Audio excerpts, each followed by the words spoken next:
Well, Jess, we've been at this for a while. Are you ready for rapid fire? I've been ready all day actually. All right. Well, Ever I'm since gonna. 11:42 a.m. when I got the topics, I was ready. Is that when they came through at 11:42? That is. All right. Well, I hope that I can suit your needs with this one. We're going to start off with some comments from Max Bullough, or a comment from Max Bullough, the Notre Dame linebackers coach. When we got to speak to him recently, we asked him how he's going to be able to get the most out of Jaylen Sneed's ability. Of course, Jaylen Sneed, linebacker, going into his third season, his junior season at Notre Dame. And here is Max Bullough's response. He's someone that's really gotten a lot better since I've been here. I mean, it's for him. It's just, and he knows this. It's just how can I maintain a high level of focus? Because when he's locked in and he's focused and he's in the meetings, paying attention in practice, not worried about school or anything, he's great. He's in a great stance. He's got great eye control. He knows exactly what he's doing. He's a really smart kid. To him, it's 100%. Can I maintain that level of focus throughout the duration of whatever it is? Whether it's school, whether it's whatever, it doesn't matter. When you come out here, it is what it is. For him, that's his biggest thing. Day after day, day after day. Consistency. Consistency, Jesse. So what's it all mean to you? Yeah, I didn't draw to the word consistency. I drew more to the word focus. Sure. Kind of listening to Max Bullough in that soundbite, I guess. Yeah, sorry, I got caught up in a word that was really not necessary. But again, focus is the main word that drew me in there, because what that says to me is he can't consistently get the finer details right. He can't.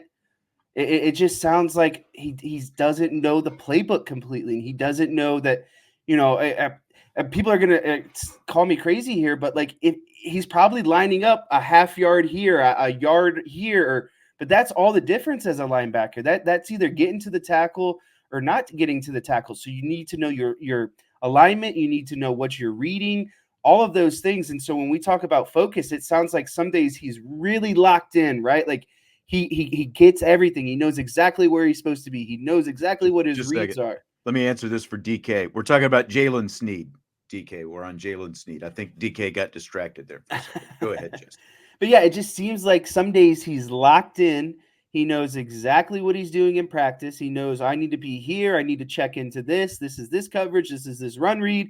And then the next day it comes out and it's like, well, Jaylen, where did you go? Like, yesterday you did this all perfect, but today for some other reason, your mind is here, your mind is there, and you're not focused in on what you need to do on a consistent basis. So that's what drew me in from those comments. And look, when you're in high school, you can get by on being a really great athlete, and which is what Jaylen Sneed is. And you don't have to be assignment perfect. And you've been there before, where I don't think that when you guys were in high school, you guys drilled down on perfection to assignments all the time. There was like no assignments. Right.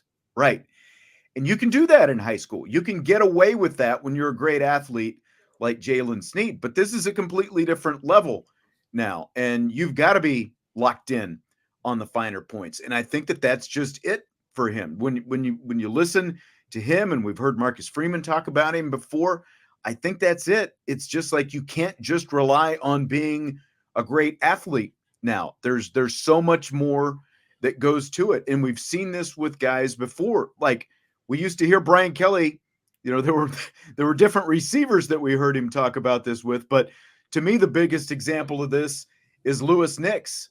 Like Louis Nix, for his first couple of years, you heard the same kind of things. Like he just wasn't focused. He just wasn't bringing it play in, play out, day in, day out at practice, and that held him back. But when Louis Nix finally locked in 2012, he was a great nose guard for a team that made it all the way to the national championship game. And I think that it just sounds like it's the same kind of thing with Jaylen Sneed. You can't just rely on being a great athlete. You also actually have to you have to know your assignments and bring it, play in, play out. And once he does, I think that he can be a great contributor for this defense. Sorry. Little man got caught up.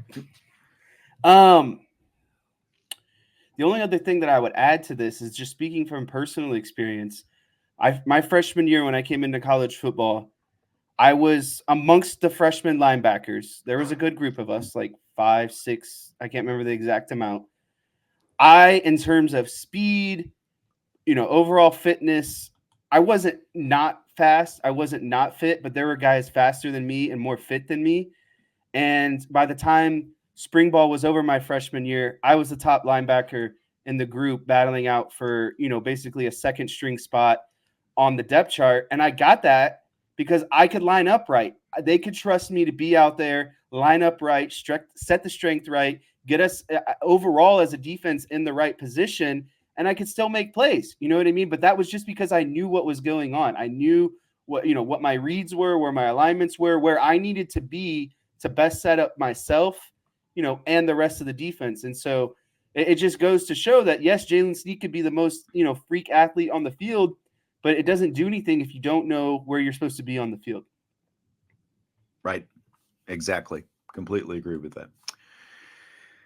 So, Jess, at a time when Notre Dame's relevance has been brought into question, it's interesting that Notre Dame currently has 7 players on the roster who are the sons of former NFL players. The Irish also have 3 other commitments from the sons of NFL players. Arizona State grad transfer Jordan Clark is one of them. Of course, he is the son of Ryan Clark, who just actually signed a new contract with ESPN. But here's what Jordan Clark said recently when he was asked about, what do you think it is that so many sons of former NFL players are coming to Notre Dame? Before, this is like the school that all of our dads grew up watching. Mm-hmm. You know what I'm saying? This place is the mecca of college football.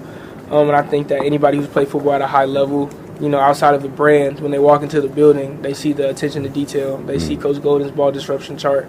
They see how involved Coach Free is with his players. They talk to the position coaches and they hear the knowledge that they have, and they want their children to be in a position to be able to do the things that they did, be able to chase their dreams. So again, that's Jordan Clark, former Arizona State. Here's the list of current guys on the roster who are the sons of former NFL players. You got Jordan Clark, R.J. Oben, the Duke transfer, Kennedy Urlacher, Bryce Young, Benjamin Morrison, Rocco Spindler, and Howard Cross. And you also have commits from James Flanagan, Ivan Taylor, and Elijah Burris. And they're still working on Jerome Bettis Jr., of course. So you hear that, Jesse? What do you think about all that? I think Clark brings up a good point of Notre Dame is the mecca. And I think the most important thing that he brought up there is, when all of our dads were going through it and coming up, that's likely where they wanted to go. Like, Notre Dame was a premier destination, and I still believe that they're a premier destination in terms of, I know that the national championship success hasn't been there, but that's a lot of people blow team success at the college level, because you still have to think of it as the minor leagues to the college football. Like, of course you want to win national championships, but on an individual selfish reasons, you're still thinking about what's the best path for me to go on to the NFL. And so when Notre Dame sits down and you see all pro, Hall of Famers, college all pro guys, like, there are still a ton of individual success at Notre Dame, and then you add on the degree that you get, and I think that whole package is ultimately what makes Notre Dame the premier destination. Is they are very well highly regarded in terms of the academic world and the status of what your degree can do for you, and then you add on, again, Notre Dame's long lineage of guys that go on to the NFL. I just still think it makes it a premier destination. You can't get wrapped up in team success and what is a very much still individual, sport. These guys are going on to the NFL as an individual.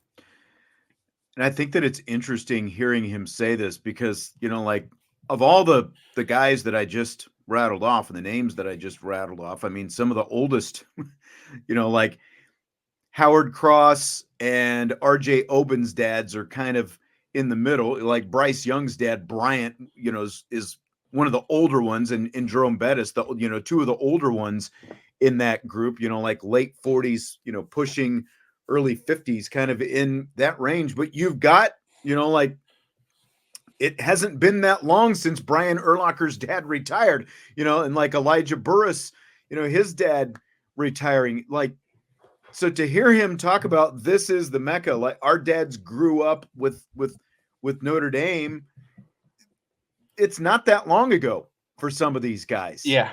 And, again, so like when you see none of these, not none, just a couple of these guys actually had dads who went to Notre Dame. Most of them are not. And to see so many of these guys coming here, I do think a lot of it has to do with who's recruiting them as well, and like the fact that, they're able to get them. But again, I think that there's just a different image that these guys have, and Notre Dame still means something, so again, like when you apply it back to all that garbage that was going on last week about relevance and everything else, it means something to these guys, which means that there is a lot of relevance that comes with going and playing football and going to school at Notre Dame. So it means something. Yeah, I agree.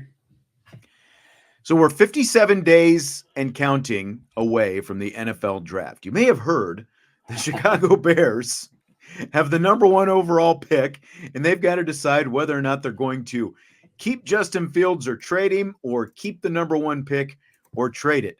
Bears general manager Ryan Poles says a decision on that is coming soon. My question to you, do you buy or sell that decision is going to make or break Poles' career? This is a tough one because you're ultimately judged basically at the quarterback position. It is just to confirm, Michael Campbell, Benjamin Morrison was on that list of guys that I read.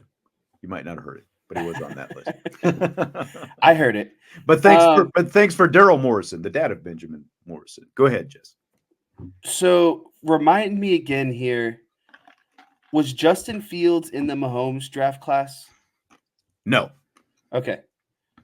That was going to be a big part of my kind of Mitch Trubisky was the Mahomes draft class. Mitch Trubisky. Okay. Yes. So we have Mitch Trubisky. I knew that they messed up in the Mahomes draft. And that was a different general manager before Poles took and that's over. what I also thought as well. Yes. But now you're on Justin Fields, and it's like, okay, who was in the Justin Fields class that would make you ultimately regret kind of taking Justin Fields, right? Zach Wilson, dud. Trey Lance, probably a dud. Mac Jones, lost a starting job. Kyle Trask, who is he? Kellen Mond, I don't know who you are.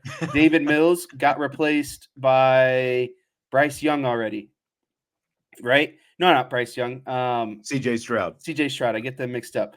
And so really, in the Justin Fields draft class, Trevor Lawrence was the only quarterback that you'd say, okay, this guy was probably better than Fields. Well, guess what? The Bears had the 11th pick, and the Jaguars had the number 1 pick. That's why they got Trevor Lawrence.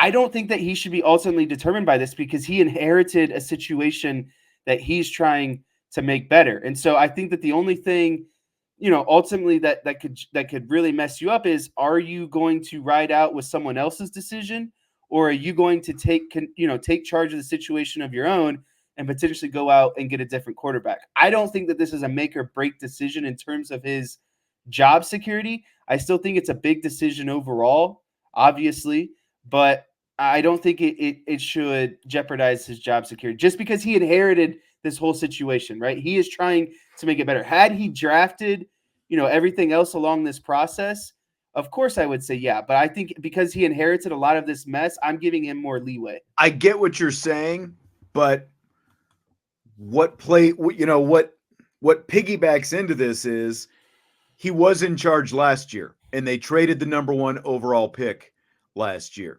And if, when you do that, especially if you trade the number 1 overall pick a second year in a row, ooh, it's a good point, and it doesn't work out, then you're setting yourself up for, you're going to be judged pretty Well, quickly. and then it doesn't help that you see Houston make the playoffs, Right. with one of those Right. traded picks. Right. Exactly. And this has to work out. Whatever he does, whether it's sticking with Justin Fields or sticking with the pick and trading Justin Fields, it's got to work out. Like, again, I don't think it's quite do or die for him just yet, but it needs to pan. Like it does. What I'm saying is, it doesn't have to pan out this season or even next Right. season, but by 2 years from now. But by 2 years from now, they've got to be, especially in the shape that division is in, and the fact that Detroit has come back, the way they are right now, they've got to be in the mix within a couple of years. So let me ask you as a follow-up question: if you are Mr. Poles, are you drafting a new quarterback or are you sticking with Fields? I think I'm drafting a new quarterback. I'm drafting a new quarterback. Here's what I heard Mel Kiper say today. Like, Mel Kiper, when he looks at Fields and Williams, he thinks it's really close, just in terms of the level of talent and whatever else they have. So what Mel Kiper said was, if you can get a really good haul for that number 1 pick, you trade the pick. Like, if you can get a couple of first-round draft picks and, whatever else is going to come with, if you can get that big haul that apparently, like the Bears said a couple of weeks ago that they needed to trade that number 1 pick. He said, if you can get that, you trade the pick. But otherwise, just take that pick and trade Justin Fields, basically. That's true. And I would subscribe to that. So here's how I kind of think about it. Fields and Williams are so similar. I think you have to go with Williams because it's a fresh look. It looks like you're trying something new. And so what's really and it resets the whole organization. That's what I mean. Like, it resets everything. If you're judging Ryan Poles, it resets everything, and it gives you, you've got a franchise quarterback, and it gives you more time basically to get everything else in place. I think it completely makes more sense. But Fields came in here a couple of years ago, and he was supposed to be the savior too. Right, exactly. And so that's the one side of it, and then the other side would be just what you kind of alluded to. If you can get a haul that bolsters your offensive line and gives you more dynamic weapons that helps Justin Fields out, I think that's the other option as well. But when you draft Williams, and if you believe the talent gap isn't that big, then it's worth the roll of the dice to me, because it resets that timer essentially of when basically the fans are going to be fed up with you. Because if you roll with Fields and he has another bad season, they're going to be fed up with you. But if you draft Williams and you roll the dice and he's probably, just as good as Fields, or maybe a little bit better, or maybe a little bit worse, it gets them off your back, because at least you're trying something new. You're rolling with, a different option. Right. Anthony says, not an NFL guy, but it seems to me the Bears' problems are in the front office. I think it's more ownership. Like, the McCaskies are not as out front as Jerry Jones, but I think it starts with the ownership. And DK, this is kind of, I probably phrased it poorly. He said, shape of the division, Green Bay slaughtered the Cowboys and the Lions went to the conference championship. How about that Cowboys and that's and my Lions point. game? Like, they're getting passed up by the Lions is what I'm saying. They had an opportunity to be in contention this year, because it was thought to be a down year when you're replacing Aaron Rodgers and going with Jordan Love. And here they are sinking even farther back. And now those two teams, the Packers stay at the top and the Lions are up there at the top as well. And that's kind of that's what I meant, is like, they're getting passed up now, and they're no farther ahead than what they were coming into this year. Does that make sense? Did I? Yeah, DK just struck a nerve. I got to talk a little crap right now. So Mike Golic Jr. has an idea to stop court storming in college sports. That's been a big topic this week after Wake Forest and Duke. Golic said on his Gojo show that the solution is to give everyone in the crowd free food. Quote, you've got to speak the love language of drunk college people, and the love language of drunk college people is free food. What will get students to self-police each other? The prospect of free drunk food. End quote from Mike Golic Jr. Do you buy or sell it, Jess? I buy it, actually. And I want to answer this question and kind of open up another can that this question relates to. But I think what the whole court storming topic is one topic. And I think how you prevent court storming or how you distract from court storming is another topic. And listen, Golic is right on. How do you interest college, drunk college kids? You offer them more alcohol or free food. And so if you can do either of those things at the end of the game and say, hey, if you don't go, you don't storm the court and you walk through this gate, we'll hand you a free certificate to this or that, right? That's essentially all you would have to do. And so I do think that that's the way to look at it. You can't give out free money, right? Like you can't just be handing out money to people. But you can get someone to sponsor you, or Chick-fil-A or a bag of Taco Bell or whatever it happens to be. You can easily get the local, Taco Bell on campus to sponsor that, and then everyone's walking in buying all this food drunk. It's a win-win. And so I do think if you're going to appeal to college students and deter them from court storming, free food and alcohol would be the way to do it. Yeah, I mean, like when I saw this, it took me back to my college days, and it's like, well, are they playing these games at 2 a.m.? Because if they were, then Shoney's would be, like that's where we used to go. Like Shoney's had this breakfast buffet at 2 a.m. After everyone was done with the night, and it's it's like there's not really does Mike's Patio, do they do I think they do the 2 a.m. breakfast and stuff like that around here, don't they? But that's what you need. Just, whoever it is, I think that it could potentially go a long way. I think there's something to it. I don't know how drunk they all are, for a 6 o'clock college basketball game or a 2 p.m. college basketball game, but I get his point. And it's just a matter of getting fans conditioned for something else. Several years ago, Notre Dame women's basketball used to do if they get to 100 points, you get a free Big Mac or something. It's what the Cavs do every home game. Yeah. And, it's like if after a win, I don't know if it's the key is going to be you're only storming the court after a big significant win, like Duke or Kansas or, Kentucky. Whoever it, those kind of teams, that's when you get the court storming typically, if you pull off a big upset. So getting the, the fans in the frame of mind that if you do it, you're going to get this, and then keep them off the court. And the other side of it is just have better security. I mean, I think that would help as well. There's got to be something better they can do to keep fans off the court. At the end of so this leads into my other question. I was upset because I'm sure you and Vince hit this topic on Monday. Are you opposed to the court storming? Do you not like the court storming? We actually didn't talk about it Monday. I had added it, and then I didn't get it in there before we wrapped up because we had gone so long.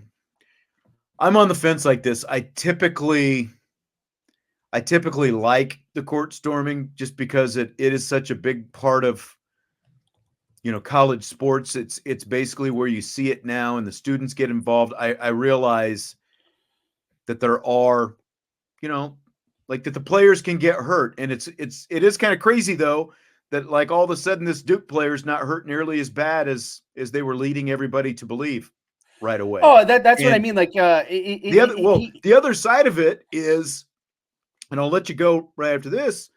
Mad Dog on First Take today.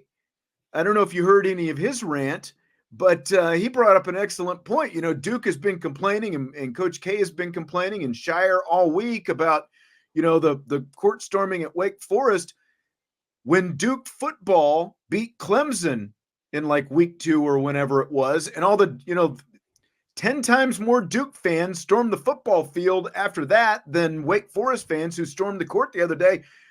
Coach K wasn't complaining about that, and John Shire wasn't complaining about that. They had no problem with that, So it's so subjective. You only care because you lost. Yeah, and the storm storming went against you. And what I got to add to this is the Duke guy flailed and flopped. I thought he kind of was not looking for contact, but he wasn't going out of his way to get off the court type situation. And I don't think and the whole limping off and needing guys to carry him, I guarantee he plays in the next Duke game. I guarantee guarantee he plays in the next Duke game. And so I thought it was completely overblown and exaggerated. I think you can be safer about it, but listen, you can't get subjective. You can't get subjective about when it's a good time to rush the court, because it's only good when you win, and you're never going to say no, we shouldn't storm the court in a big win. And so I think it's a bunch of crock in my opinion, because I think that like are there more court stormings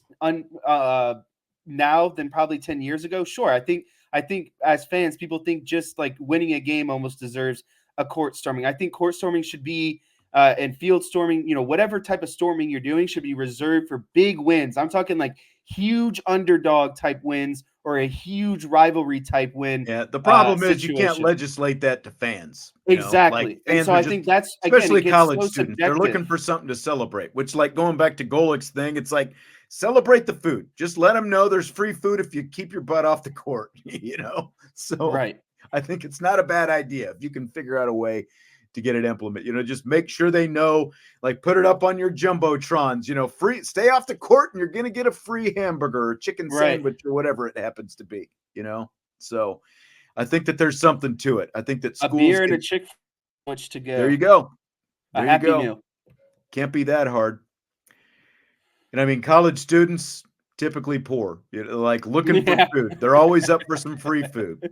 So former Atlanta Falcons quarterback Matt Ryan says he should be in the Hall of Fame. Do you buy or sell Matt Ryan as a Hall of Famer?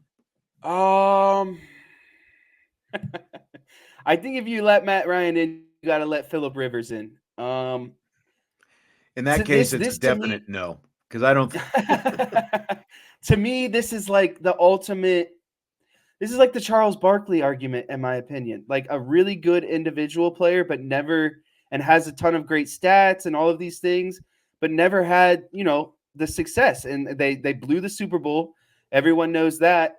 And so, like, statistically speaking, yeah, I do think he belongs in the Hall of Fame. But again, I don't know if his statistical success can outweigh the lack of team success, no Super Bowls, etc. And he also had Julio Jones. Like, they were the best quarterback wide receiver combination for, I don't know how long, but I just felt like he was a stats guy. He put up good stats, but never won the big games. And so I just think that ultimately I have to say no, because he didn't do enough outside of just stats. People will say, and I've heard it brought up, well, Dan Marino, he never, like, Dan Marino put up all these numbers in an era where no other quarterback was putting up numbers like Dan Marino was putting up. That's why he's in the Hall of Fame. He was, without a doubt, a great, and they just couldn't put a team around him as his career went on. He started off getting to the Super Bowl, but by the time he made them competitive for a long time. And really, until the last couple of years, they haven't been competitive since Dan Marino retired. And when you look at Matt Ryan, I'm sorry, he's played in an era where everyone was throwing the ball, and like 3,500 yards a season is the floor, for a decent quarterback. And you're up around 4,000 yards for the most part. Like Matt Ryan, Phillip Rivers, I'm sorry, they're like you said, those guys are stat compilers. They never won big games. They're really good quarterbacks, but they are not among the greatest to ever play the game. And they don't belong. Neither one of them belongs in the Hall of Fame, I don't think. They didn't win championships. That's what you're judged by ultimately as a quarterback, is winning championships. Yeah, and as much as it pains me to say, I think Eli Manning belongs in the Hall of Fame because of what we're talking about. He didn't have the personal stats, but he won his team some Super Bowls that they shouldn't have won. And I think that should outweigh all of the stats. And he did it both times against the greatest team of his era. Like, how can you argue against that? I'm sure some will, but listen, like I said, being a Cowboys fan and seeing those Giants teams win Super Bowls, and they beat the Cowboys in one of those playoffs to go to the Super, or to move along to the Super Bowl. So like, I don't like saying it, but Eli Manning was a great quarterback, and he belongs in the Hall of Fame. So the Carolina Panthers just raised their ticket prices by 4% after finishing with a 2-15 record last season.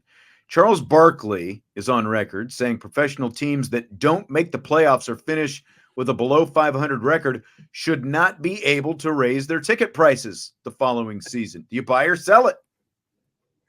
I completely buy this. And I do think it's absurd when crappy teams raise their prices. Like, what for what? What have you rewarded us with as fans? Right. What have you done for us as fans by just continuously putting out bad products? Why should I have to pay more to come? I should be getting it at a discount, to be honest with you. You should be paying me to come to these games, essentially. That's exactly right. Because of how, like, if you're a Pistons fan, how are you going to those games? They're like 9-50. You know what I mean? Like, what is drawing you in at that point? The Pistons should not be allowed to raise season ticket prices next year for that reason. They suck. Like, why should I pay more to watch sucky basketball? Yeah. You should be offering 2-for-1 tickets is what you should be doing. You shouldn't be raising ticket prices. Or if you're going to raise ticket prices, it's like, okay, you want to theoretically raise them, you should still be selling everyone or everything discounted 2-for-1. That's exactly right. I completely agree. And I think leagues should make this a rule. Like, you've at least got to finish 500 before you can raise your ticket prices the following year, because it shows that you're putting effort into actually putting a winning product on the field. Because, I mean, there's owners out there, quite frankly, who don't care. I mean, they care, but they don't care much about – there's some owners who are all in on winning. There's some who are just more interested in being owners and having that making money status symbol. Yeah. And yeah, exactly. And so when I think of this as a Cubs fan, I get upset at the Ricketts family, and I know the Cubs have made the playoffs, and I know they've had above 500 seasons, but the Ricketts continue to raise prices every single season. And I would because say they've got a tourist destination, Yeah. But the only thing that makes me mad is if you're going to raise prices, then how are you not spending money in free agency, right? Like, right. I want to see that money going somewhere, right? You shouldn't just be raising prices to raise prices. And the final thing I'll say about this, though, is my one rebuttal or the caveat to this is we as fans have the power. If you don't want those prices to be raised, then don't buy tickets, because that's the reason why the Ricketts and every other owner can raise the prices, because us as fans are just going to continue to come and buy and buy and buy.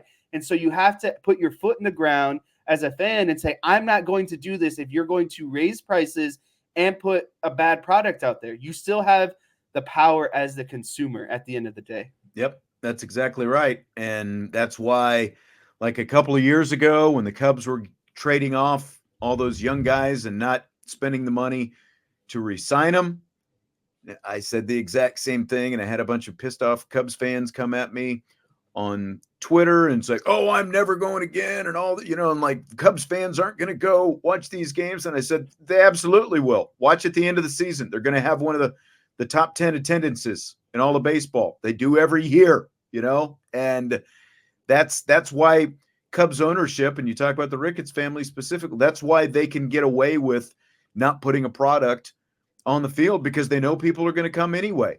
Now that's fairly specific to them. Not everyone can say that. But again, like back to the question, like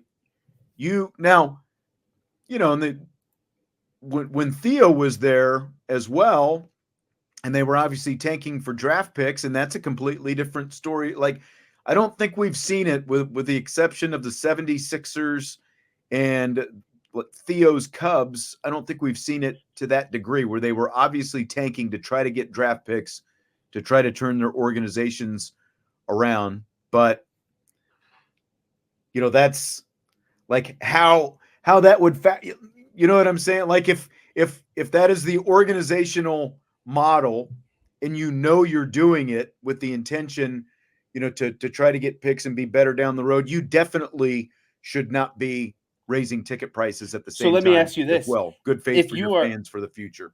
I think if you're tanking, then I think if you're tanking, you should lower prices. But on the flip side, as you get better, I'm okay with those prices going back up, tiering back up. Yeah. Because it all levels out. We paid the price when they were bad, right? Like we're basically paying market value for how good they are. So if they're bad, I should get a discount, right? Which is down here. And then if they're good in a couple of years, the prices are up here. Well, that levels out to the middle in the end, right? And so I think that's you have to kind of look at it as a a fair market, but that's not how it's going to be, and it'll never be that way. Anthony's obviously not watching that much baseball. He says Epstein isn't with the Cubs anymore. No, it's been about 4 or 5 years, I think, since he's been gone. Yeah. He's actually, I think I saw a couple weeks ago, the Red Sox were looking He's back in with the Red Sox. Yeah, he's back in with the Red Sox now. He had been with Major League Baseball for the last couple of years. He's part owner of Fenway Sports Group. Yeah. Anthony, you got to remember, it's been almost 8 years since they won the World Series. Yeah, and they were very disappointed that they didn't get another World Series out of that window, and that's kind of where he got let go. Yep. TJ, you are working towards getting yourself banned from this show. I forgot I had power. I should have just immediately removed him. That's right. The Patrick Creighton game is what we'll refer to this one as. DK says, "Why are the Cowboys ticket prices tickets so pricey? They haven't won. They win divisions, but they've at least won. Like again, they go to the playoffs. This is what We're not saying that, like, as Cowboys fans, we're settling for that. And I know you're kind of being a little facetious here, but the question was, they have to at least make the playoffs. They have to at least finish 500 or make the playoffs. They're at least making the playoffs. So they're putting a competitive product in the field. They're just not winning once they get to the playoffs. That's obviously the bigger picture. Couple extra questions I wanted to get in here. Indy Sailor, SEC and the Big Ten pushing for 4 guaranteed spots in the playoffs. They're probably setting the ask high, trying to get a lesser amount. Do you think they're going to get any more spots ultimately? No. And it just sounds like they're basically saying our conferences have the biggest and the best teams, so we deserve more spots at the table. I think with it, you'll have to see this playoff format go for a few years before any changes are made. Yeah. I think so as well. I think it's a few years down the road before you see any real expansion coming. Sailor was also asking, he said the Cover 3 podcast saying that if Florida State wins and is able to move, they will quickly move to the SEC, Notre Dame to the Big Ten. This seems unlikely to me. What do you think? Just because Florida State goes to the SEC is like every time someone flips to a conference, everyone thinks, oh, now Notre Dame's going to the Big Ten. No, I don't. Notre Dame has a TV contract with NBC for the next 5 years. There is nothing I don't think that is going to happen. Well, I won't say it that definitively. I'll just say this.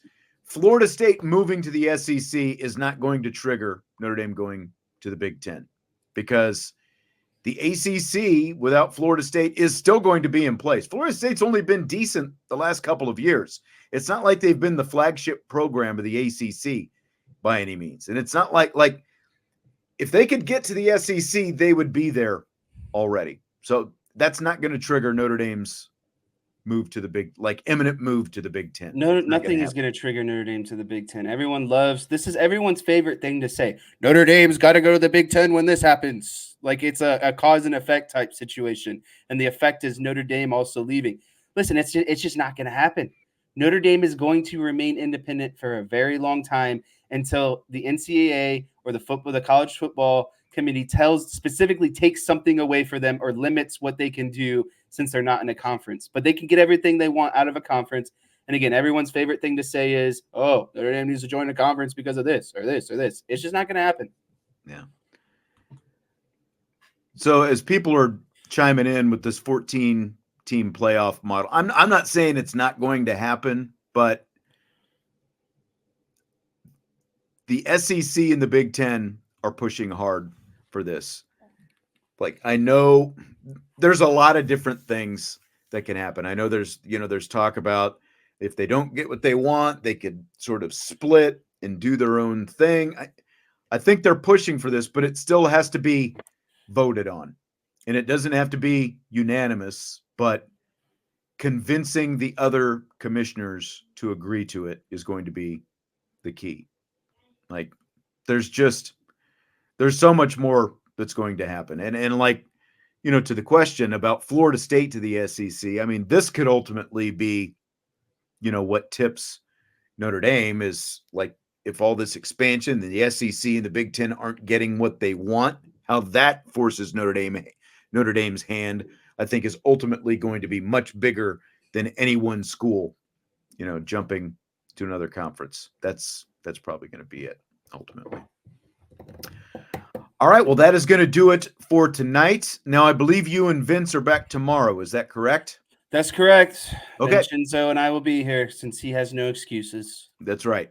You guys will be here. I'll be doing Notre Dame versus Virginia Tech women's basketball over at Purcell. Hopefully a good game tomorrow night. Looking forward to that. A couple ranked teams. 2 games to go in the regular season for the Irish women. And we'll be back on Friday as well with a rapid fire show. So got shows for you the next couple of nights. Hit the like button before you leave if you would. And, of course, subscribe, rate, and review. Thanks for joining us tonight. And we will talk to you later on IB Nation Sports Talk.